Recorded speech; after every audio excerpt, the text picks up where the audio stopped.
జయ శ్రీమన్నారాయణ. అస్మద్గురుభ్యో నమః.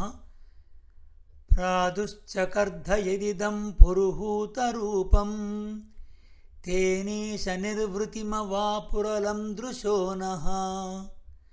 తస్మాయిదం భగవతే నమ ఇద్విధేమ. యోనాత్మనాం దురుదయో భగవాన్ ప్రతీతః. విపులమగు కీర్తిగల ఓ పరమేశ్వర, నీవు ఈ రూపమును మా ఎదుట ఆవిర్భవింపచేసితివి. భగవానుడవగు నీవు ఈ విధముగా మా ఎదుట ప్రత్యక్షమవుతివి. మా కన్నులు అతిశయించిన ఆనందమును పొందినవి. మనోజయం లేనివారు నిన్ను తెలియజాలరు. ఇదిగో చేతులెత్తి నీకు నమస్కరించుచున్నాను. 3rd Canto 15th Chapter 50th Prayer. భగవద్బంధువులారా, Srimad Bhagavata తత్వదీపిక 2వ స్కంధంలో 8వ పాడ్కాస్ట్లో స్వాగతం. ఇంత క్రితం మనము సాత్విక అహంకారము, తామస అహంకారము, రాజసిక అహంకారము గురించి తెలుసుకున్నాం. భగవంతుని యొక్క స్వరూపాన్ని, విరాట్ పురుషుడికి ఈ విశ్వానికి ఉన్న సంబంధాన్ని కూడా చూసుకున్నాం. ఆ విరాట్ పురుష వర్ణన ఇంకా ముందు భాగం ఏమిటో తెలుసుకుందాం. ఈ విరాట్ పురుషుని వర్ణనమే మనకు పురుష సూక్తంలో కనపట్టును. ఈ పురుషుని ముఖము వాగింద్రియమునకు, దానికి అధిష్టానముకు అగ్నికి స్థానము. గాయత్రి, ఉష్ణిక్, బృహత్, పంక్తి, జగతి, త్రిష్టుప్, అనుష్టుప్ అను 7 ఛందస్సులకు ఆ శరీరమునందరి చర్మ మొదలు 7 ధాతువులు స్థానములు. దేవతలు భుజించడి హవ్యమునకు, పితృదేవతలు భుజించడి కవ్యమునకు, వారిద్దరి శేషముగా మనుష్యులు భుజించడి అమృతం అనేది అన్నమునకు, సర్వరసములకు, తీపి మొదలు 6 రుచులకు, రసనేంద్రియమునకు, దానికి అధిష్టాన దేవతయగు వరుణునకు ఆ పురుషుని జిహ్వాస్థానము. లోకములో జీవులందరకు ఆధారముగు ప్రాణవాయువునకు, బాహ్యముగా సంచరించడి వాయువునకు ఆ పురుషుని నాసికారంధ్రములు ఉత్తమ స్థానములు. ఓషధులకు, అశ్వనీ దేవతలకు మోదము, ప్రమోదము అనువానిక ఆ పురుషుని ఘ్రాణేంద్రియము స్థానమయుండును. అనుకూలమగు వస్తువును చూచుటచే కలిగిన సుఖమును మోదమందురు. అది తనదిగా పొందిన తరువాత కలిగడి సుఖమును ప్రమోదమందురు. తెలుపు మొదలగు రూపములకు ఆ రూపములను కనిపింపచేసడి తేజస్సునకు ఆ పురుషుని చక్షురింద్రియము స్థానము. సూర్యుడు సంచరించుచు ద్యులోకమునకు, సూర్యమునకు నేత్రగోళములు స్థానము. దిక్కులకు, తీర్థములకు ఆ పురుషుని కర్ణబిలములు స్థానము. ఆకాశమునకు, శబ్దమునకు ఆ పురుషుని శ్రోత్రేంద్రియం స్థానము. స్పర్శకు, వాయువునకు, సమస్త యజ్ఞములకు ఆ పురుషుని చర్మము స్థానము. భూమి నుండి మొలచడి వృక్షములకు, వానిచే నిర్వహించబడే యజ్ఞములకు ఆ పురుషుని రోమములు స్థానము. శిలలకు, లోయలకు ఆ పురుషుని నఖములు అంటే గోళ్ళు స్థానము. మేఘములకు, మెరుపులకు ఆ పురుషుని కేశములు, గడ్డములు స్థానము. భూహు, భువః, సువః అనే 3 లోకములకు ఆ పురుషుని 3 విధములకు పాదన్యాసము స్థానము.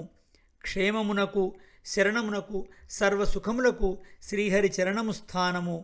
లభించిన దాన్ని రక్షించుట క్షేమము, అనిష్టమును తొలగించుట శరణము. వీనికి ఆ పురుషుని చరణమే స్థానము. జయమునకు, వీర్యమునకు, సృష్టికి, పర్జన్యునికి, ప్రజాపతికి ఆ పురుషుని శిష్ణము, మర్మేంద్రియము స్థానము. సంతానము కొరకు స్త్రీ పురుషుల కలయికలో కలిగడి సుఖమునకు ఆ పురుషుని ఉపస్థేంద్రియము స్థానము. యమునకు, మిత్రునకు, మలము విడుచుటకు ఆ పురుషుని పాయవు అనడి ఇంద్రియము స్థానము. హింసకు, మృత్యువునకు, నరకమునకు గుదము స్థానము. అలక్ష్మికి, అధర్మమునకు, అజ్ఞానమునకు ఆ విరాట్ పురుషుని వీపు స్థానము. నదులకు ఆ పురుషుని నాడులు స్థానము. ఆ పురుషుని ఎముకల సమూహము కొండలకు స్థానము. అవ్యక్తమనబడి ప్రధానమునకు, అన్నాది రసములకు, సముద్రములకు, భూతములకు లయమునకు ఆ పురుషుని ఉదరము స్థానము. మనస్సు అనడి తత్వమునకు ఆ విరాట్ పురుషుని హృదయము స్థానము. ధర్మమునకు చతుర్ముఖునకు సనకాది కుమారులకు రుద్రునకు విజ్ఞానమునకు మహత్తత్వమునకు ఆ పురుషుని ఆత్మ అనగా అంతఃకరణము ప్రధానముగు స్థానము. ఈ విధముగా ఈ జగత్తంతయు పరమాత్మ నుండి వెలువడినది, పరమాత్మచే నియమింపబడినది. శరీరం వలె పరమాత్మచే ధరింపబడి నియమింపబడి ప్రవర్తించుచున్నది. అందుచే ఇవి అవి అననేలా నేను నా నుండి వెలువడిన నీవు అనగా నారదుడు, శివుడు, నీకంటే ముందు పుట్టిన ఆ సనకాది మునులు, దేవతలు, అసురులు, మనుష్యులు, పాములు, పక్షులు, మృగములు, ప్రాకెడి జంతువులు, గంధర్వులు, అప్సరసలు, యక్షులు, రాక్షసులు, భూతగణములు, పశువులు, పితృదేవతలు, సిద్ధులు, విద్యాధరులు, చారణులు, వృక్షములు, ఇంకనూ మిగిలిన నీటిలో పుట్టెడి ప్రాణులు, ఆకాశమున ఉండెడి ప్రాణులు, అంతరిక్షమున ఉండెడి గ్రహములు, నక్షత్రములు, తారకలు, మెరుపులు, మేఘములు మొదలగునవి అన్నీ ఆ పరమపురుషుడే అయి ఉన్నవి అనగా ఆ పురుషునకు శరీరం వలె విధేయములై ధరించబడి నడిపించబడుచున్నవి. అతడు ఆత్మగా లేని వస్తువు లోకంలో ఏదీయూ లేదు. అందుకే జగత్తంతయు ఆ పురుషుని ఆత్మగా కలది కనుక ఆ పరమపురుషుడే అని చెప్పబడుచున్నది. ఇంతవరకు జరిగినది, జరుగుచున్నది, జరగబోచున్నది కూడా ఆ పరమపురుషుడే. ఆ పరమపురుషుడు సకల వస్తువులలో వ్యాపించి ఉన్నాడు. ప్రతి శరీరములో నాభికి పైని జానెడు దూరములో ఉన్న ప్రదేశమునకు చివర హృదయమనడి భాగమున్నది. దాని యందు ఆ పరమపురుషుడు అధిష్ఠించి ఉన్నాడు. ఇట్లు హృదయములో ఉన్న ఆ పురుషుడే ప్రాణమని కూడా వ్యవహరింపబడును. అతడు శరీరములో ఉండి శరీరమునంతనూ వ్యాపించుచు తపించుచు తన శాసనమునకు అధీనముగా ఉంచుకొనును. శరీరమునకు వెలుపల నుండు సకల వస్తువులను తన శాసనమునకు అధీనమై ఉండునట్లు వ్యాపించి ఉండును. బ్రహ్మాండమును అంతటను వ్యాపించి ఉండును. అంతేకాదు దానికి పైగా కూడా తాను వ్యాపించి ఉండును. ఇట్లు సకల జీవులకు అంతరాత్మగా ఉన్నను ఆ పరమపురుషుడు కర్మఫలములను అనుభవింపడు. మోక్షమును వసంగగలవాడు. అమృతత్వమునకు అతడే ప్రభువు. అభయమును అమృతమును వసంగువాడు అతడు. అతడే అనిత్యమగు భోగ్యమైన కర్మఫలమును అతిక్రమించి ఉండువాడు. శరీరములో ఉండియు శరీరముతో చేయు కర్మలనచే కలిగడి ఫలమును అతడు అనుభవింపడు కనుక అతడు మోక్షమును వసంగగలవాడై ఉండును. శరీరములో ఉండియు లోన బయట కూడా వ్యాపించి నియమించుచు ఆ శరీరము చేయు కర్మఫలమును అంటకుండా ఉండుటయే అతని మహిమ. అతని అంశములుగా ఉన్నవే లోకములన్నీయును. లోకములో ఉండెడి దేవ మనుష్య తిరియక్ స్థావరాత్మకముగు భూతములన్నీ అతని అంశములే. లోకములలో ఉండేటి భూతములు కూడా అతని విభూతిలో ఒక భాగము. ఇది అంతయు ప్రకృతి మండలము. ఈ ప్రకృతి మండలమునకు వెలుపల స్వయం ప్రకాశముగు నిత్యముగు విభూతి కలదు. అనిత్యము అల్పమునగు ఈ ప్రకృతి మండలము ఒక వంతు అయినచో దీనికి 3 వంతులు అనిత్యముగు ఆ నిత్యముగు విభూతి ఉండును. దీనికి 3 వంతులు ఆ నిత్యముగు విభూతి ఉండును. అది 3 విధములుగా ఉండును. అమృతము, క్షేమము, అభయము అను 3 స్వభావములు గలదై ఉండును. అతడి నుండి వారికి మరణము మొదలు వికారములు ఉండవు.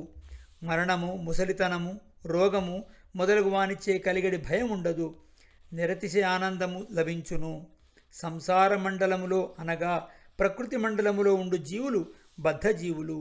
ఆ నిత్యముగు త్రిపాద్విభూతిలో ఉండు జీవులు ముక్తులు, నిత్యులు. వారికి రజోగుణ స్పర్శ ఉండదు, పాపమంటదు, ముసలితనం ఉండదు, శోకముండదు, ఆకలి దప్పికలుండవు. వారు ఏ పదార్థమును కోరుదురో ఆ పదార్థం వారికి లభించుండును. ఎట్లు జరగవలననుకున్నా అట్లు జరుగును. ఇది ఆ పైనున్న త్రిపాద్విభూతిలో ఉండి వారి ఐశ్వర్యము. సంసార మండలంలో నుండి వారు మరల జన్మించుచుందురు. ఆ త్రిపాద్విభూతిలో ఉండువారు జన్మలేని వారయుందురు. సంసార మండలములో భూహు, భువః, సువః అను లోకములలో శరీరములతో జన్మించడి వారుందురు. వారికి అహంకార మమకారములుండును. వర్ణాశ్రమ ధర్మములను ఆచరించుచుందురు. ఈ ప్రకృతి మండలములో ఉండు జీవులలో కొందరు భోగమును కోరుచుందురు, వారిని బుభుక్షువులందురు. ఈ జీవులు భోగములను అనుభవించాలనే కోరిక గలవారు. కర్మలు చేసి అనుభవించి చనిపోయి ధూమాది మార్గమున పయనించి భోగమును అనుభవించుందురు. ముముక్షువులు పరమపురుషుని ఉపాసించి కర్మఫలములను అనుభవింప అవసరము లేని మోక్షము అనుభవించుచుందురు. సకల జగత్తుకు కారణమగు పరమాత్మ సృష్టికి ముందు సూక్ష్మమగు నామరూప విభాగము లేని చేతనాచేతనములతో కూడి రెండవది లేదు అన్నట్లుగా ఒకడుగా నుండును. దాని నుండి ఆ పరమాత్మ యొక్క శరీరముగు ప్రకృతి భగవత్ సంకల్పముచే కాల కర్మ స్వభావములను బట్టి పరిణమించి బ్రహ్మాండముగా ఏర్పడును. ఇది భగవానుని శరీరమే. ఆ అండము నుండి విరాట్ పురుషుడు, చతుర్ముఖుడు, అనిరుద్ధుడు అను వ్యవహారము గలవాడై జీవ సమిష్టి శరీరముగా గలవాడై ఆవిర్భవించును. ఆ పరమాత్మయే ప్రకృతిని జీవ సమిష్టిని శరీరముగా కలిగి విరాట్ స్వరూపమును గోచరించును. ఆ విరాట్ పురుషుడు ఈ విశ్వమునంతను లోన వెలుపల వ్యాపించి శాసించును. దానికి వెలుపల కూడా అతడుండును. సూర్యుడు ఒక వస్తువును తన కాంతిచే వ్యాపించి ఉండియు తన కిరణముచే దాన్ని తపింపచేయును. తర్వాత భాగాన్ని ముందు ఎపిసోడ్లో తెలుసుకుందాం. జై శ్రీమన్నారాయణ. అస్మద్గురుభ్యో నమః.